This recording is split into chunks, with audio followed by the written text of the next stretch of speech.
बिस्मिल्लाहिर्रहमानिर्रहीम, अस्सलाम वालेकुम। मेरा नाम डॉक्टर असद महमूद है। दोस्तों, क्या उंगलियों में पहने हुए जो नग होते हैं, लोगों ने नगीने जो पहने होते हैं, इनकी कोई तासीर होती है या नहीं होती? नीचे कमेंट सेक्शन में अपना एक्सपीरियंस ज़रूर शेयर कीजिए। मैंने जो रिसर्च की है आपके साथ शेयर करना चाहता हूँ। नाज़रीन किराम, कहते हैं कि तजस्सुस कामयाबी की पहली सीढ़ी है। आज से हज़ारों लाखों साल पहले जब इंसान ज़मीन में मौजूद अशिया से अपना कनेक्शन कायम करने में कामयाब होने लगा तो उसकी नज़र खूबसूरत पत्थरों पर पड़ी। कुछ लोग उन पत्थरों पर अकीदे की हद तक यकीन करने लगे, तो कुछ ने इन्हें ज़ेवरात के तौर पर इस्तेमाल किया।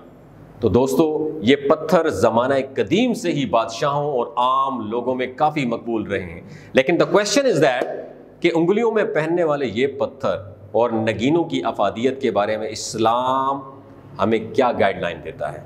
क्या ये पत्थर तकदीर बदलने और नफ़ा देने की ताकत रखते हैं?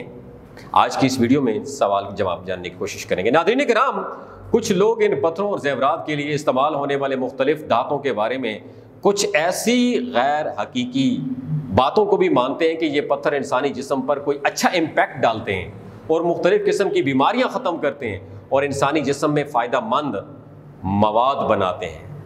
तो नाज़रीन किराम, सोचने की बात यह है कि अगर वाकई ऐसा पॉसिबल होता तो हमारे इस मौजूदा दौर की तरक्की याफ्ता मेडिकल और मेडिसिन साइंस के माहिरीन तरह तरह की जड़ी बूटियाँ और जिस्म के अंदर दाखिल किए जाने वाले मुख्तलिफ मवाद की मेडिसिन बनाने में जान खपाने की बजाय इन पत्थरों और दांतों के ज़रिए इलाज करते नज़र ना आते।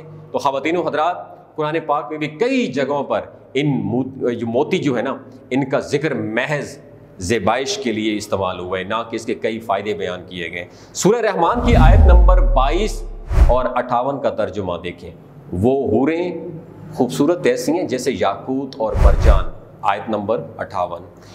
और उन दोनों समुद्रों में से मोती और घुंगे निकलते हैं, आयत नंबर 22। इस तरह नादरीन, सूरह वाक़िया की आयत नंबर 23 में अल्लाह ताला फरमाते हैं, वो हूरें छुपी हुई हैं, मोतियों की तरह हैं। नाज़रीन किराम, हमारे प्यारे नबी हज़रत मोहम्मद मुस्तफ़ा सल्लल्लाहु अलैहि वसल्लम की मुबारक ज़िंदगी की तरफ अगर नज़र दौड़ाई जाए तो एक रिवायत के मुताबिक हज़रत मोहम्मद मुस्तफ़ा सल्लल्लाहु अलैहि वसल्लम ने हाथ की सीधी उंगली में अकीक पहना था, ताहम ये सिर्फ ज़ेबाइश के लिए था। इसलिए अकीक को महज पैरवी रसूल सल्लल्लाहु अलैहि वसल्लम के तौर पर तो पहना जा सकता है, लेकिन किसी नफ़ा के हसूल की नीयत से नहीं पहना जा सकता। ख़वातीनो हज़रात, कलाम खुदाबंदी और हदीस के मफ़हूम में ये कहीं नहीं लिखा कि इस किस्म के पत्थरों से कोई माली नफ़ा या नुकसान होता है, बल्कि ये सिर्फ जीनत के लिए इस्तेमाल होते हैं। नाज़रीन किराम, अल्लाह ताला अपनी आखिरी कलाम में इंसानों को यूँ पैगाम देता है जिसका तर्जुमा ये है, सब कारसाज और कातिब तकदीर वही एक ज़ात है जो इंसान की शारग से भी ज़्यादा करीब है।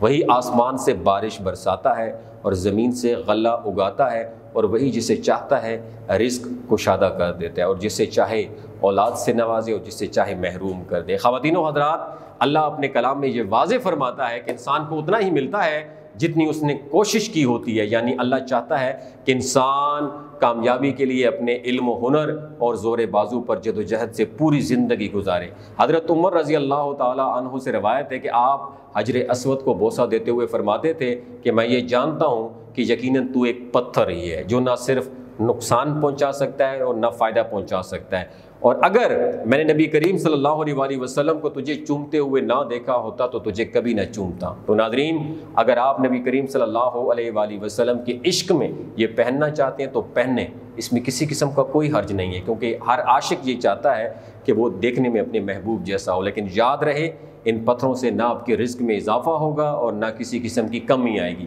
अगर आप चाहते हैं कि आपका रिज़्क़ कुशादा हो जाए तो उसके लिए बेहतरीन अमल सदका है। अल्लाह ताला हम सबको और हर मुसलमान को वो अकायद अपनाने, वो अमल करने की तौफीक दी जिस पर अल्लाह ताला राज़ी हो, और हमें हर गुमराही और शर से बचने की तौफीक अता फरमाए। अगर आपके इल्म में इजाफा हुआ हो, सदका जारिया समझ के दूसरों के साथ ज़रूर शेयर कीजिए। हो सकता है आपके एक वीडियो से कोई अपने हाथों में जो नगीने पहने हुए हो सिर्फ उसको ज़ेबाइश के तौर पे इस्तेमाल करे, ना कि उसके ऊपर अंधाधुंध यकीन करके उसको फ़ायदे और नफ़े के लिए इस्तेमाल करे। बहुत शुक्रिया।